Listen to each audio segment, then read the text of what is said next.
গাজার বাসিন্দাদের সুরক্ষার জন্য উপত্যকাটিতে আন্তর্জাতিক বাহিনী মোতায়েন আহ্বান জানিয়েছে ফিলিস্তিনের প্রেসিডেন্ট মাহমুদ আব্বাস। গাজার শাসক গোষ্ঠী হামাসকে অবিলম্বে অস্ত্র সমর্পণ করতে হবে বলেও মন্তব্য করেছেন তিনি।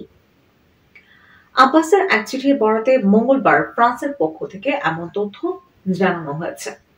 ফ্রান্সের প্রেসিডেন্ট ইমানুয়েল ম্যাক্রো ও সৌদি আরবের যুবরাজ মোহাম্মদ বিন সালমানকে গত সোমবার লেখা চিঠিতে এই কথা বলেন আব্বাস। ওই চিঠিতে গাজার সহিংসতা বন্ধে প্রধান কিছু পদক্ষেপের কথা তুলে ধরেন তিনি। ফিলিস্তিনের প্রেসিডেন্ট মনে করেন এই পদক্ষেপগুলো নেওয়া হলে যুদ্ধ বন্ধ হবে এবং মধ্যপ্রাচ্যে শান্তি ফিরবে। চিঠিতে আব্বাস লেখেন, হামাস আর গাজা শাসন করতে পারবে না। ফিলিস্তিনের নিরাপত্তা বাহিনীর কাছে তাদের অস্ত্র এবং সামরিক সক্ষমতা সমর্পণ করতে হবে। এছাড়া জাতিসংঘের নিরাপত্তা পরিষদের ম্যান্ডেট অনুযায়ী সুরক্ষা কর্মসূচির অংশ হিসেবে গাজায় আরও আন্তর্জাতিক বাহিনী মোতায়েনের আহ্বান জানাতে প্রস্তুত রয়েছেন তিনি। এদিকে চলতি মাসে জাতিসংঘের প্রধান কার্যালয়ে অনুষ্ঠিত হতে যাওয়া একটি সম্মেলনে নেতৃত্ব দেবেন মোহাম্মদ বিন সালমান। সেখানে ইসরায়েল ও ফিলিস্তিনের মধ্যে দ্বিরাষ্ট্রীয় সমাধানের বিষয়ে আলোচনা করা হবে। আব্বাসের চিঠির পর এক বিবৃতিতে দ্বিরাষ্ট্রীয় সমাধানের পক্ষে কথা বলেছে ফ্রান্সও। দেশটির প্রেসিডেন্ট ম্যাক্রো বলেছেন তিনি ফিলিস্তিনি রাষ্ট্রের স্বীকৃতি দিতে দৃঢ় সংকল্প। তবে কিছু শর্ত দিয়েছেন ম্যাক্রো। এর মধ্যে রয়েছে হামাসের নিরস্ত্রীকরণ।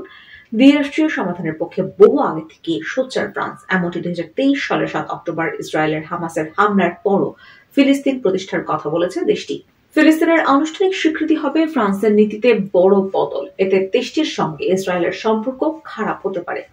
7 অক্টোবর হামাসের ওই হামলায় ইসরায়েলের 1200 জনের বেশি নিহত হয়েছে। দেশটি থেকে জিম্মি করে গাজায় নিয়ে যাওয়া হয় 251 জনকে।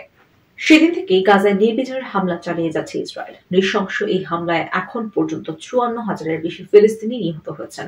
আহত হয়েছেন প্রায় 1.25 লাখ মানুষ। হতাহত ব্যক্তিদের বেশিরভাগই নারী ও শিশু।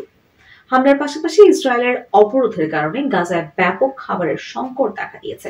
11 সপ্তাহ পুরোপুরি অবরোধের পর গত মাস থেকে সেখানে সীমিত পরিমাণে ত্রাণ প্রবেশ করতে দেওয়া হচ্ছে।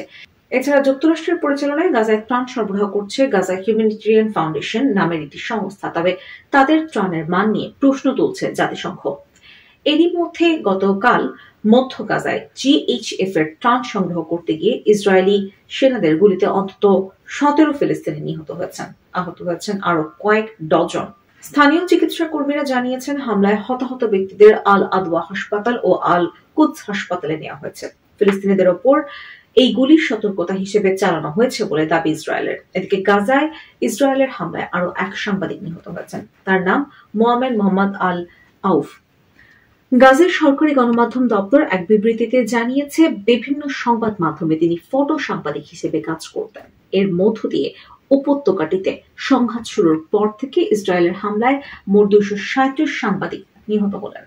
গাজার স্কুল, ধর্মীয় স্থাপনা ও সাংস্কৃতিক স্থাপনায় ইসরায়েলের হামলা যুদ্ধাপরাধের সমান বলে মন্তব্য করেছে জাতিসংঘের স্বাধীন একটি তদন্ত কমিশন। দখল করা ফিলিস্তিন অঞ্চল নিয়ে এক তদন্ত প্রতিবেদনে কমিশন বলছে এই হামলার মাধ্যমে ফিলিস্তিনিদের নিশ্চিহ্ন করার লক্ষ্যে মানবতাবিরোধী অপরাধ করছে ইসরায়েল। এছাড়া আলাদা এক বিবৃতিতে জাতিসংঘের ওই কমিশনের চেয়ারম্যান নাভি পিল্লাই বলেছেন, আমরা আরো বেশি ইঙ্গিত পাচ্ছি যে গাজায় ফিলিস্তিনিদের নিশ্চিহ্ন করতে ইসরায়েল সমবেতভাবে অভিযান চালাচ্ছে। গাজার শিশুরা তাদের শৈশব হারিয়েছে। হামলা, অনিশ্চয়তা, অনাহার ও জীবনযাপনে মানবেতর এক পরিস্থিতির মধ্যে টিকে থাকার চিন্তা করার জন্য তাদের বাধ্য করা হচ্ছে।